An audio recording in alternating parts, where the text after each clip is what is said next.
We've had a very elaborative explanation from the Cabinet Secretary. And Speaker, coming from Laikipia, we have a lot of reservations and especially concerns from the people we lead because we are representatives of the people. Speaker, it is clear that this Ebola is rare and fatal disease. And common sense will dictate that if this disease starts in a particular place, it will be natural that you just contain it where it has started. I want to ask the Cabinet Secretary. He has said that the government of Kenya and the government of the US signed an agreement way back in 2015. And in 2019, there was Corona, which was a global problem. We didn't see the US come out the way they have come out now to construct a Corona isolation center or a center to help the Corona people who are infected by Corona in Laikipia or anywhere in this country. And if they have, probably the Cabinet Secretary can tell us. About this Ebola thing, I want to ask the Cabinet Secretary. You know, it's very unfortunate that we saw a US Secretary of State in Washington declaring that they will not allow even one single case of a corona-infected US citizen, I mean Ebola, set foot in America.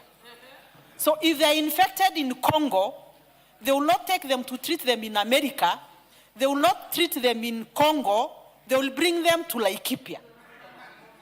And you know, members, allow me to say this. You know, the people of Laikipia, we have never healed from the aftermath of colonization.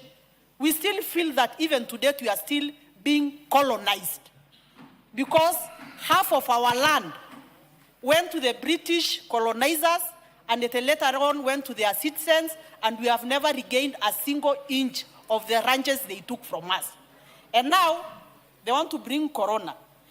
And you know, I mean Ebola. And you know, I'm just saying because I represent people who are concerned that if Americans are to be flown to Laikipia Air Base to be treated there, what happens if this disease, God forbid, you know, leaks out and probably people around Nanyuki are infected by Ebola?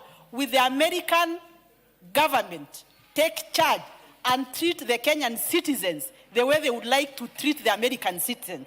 That is one. You've made your point. There are many interests, let Sarah. me finish. I can't allow you to continue making a speech. I'm finishing. Finally, the concern also is we have a lot of tourism in Laikipia. And as I speak now, there is a lot of cancellations by the people who are traveling to the lodges of Laikipia. Can the Cabinet Secretary tell us how are they going to communicate to the citizens? Because probably most of this mayhem is because of miscommunication.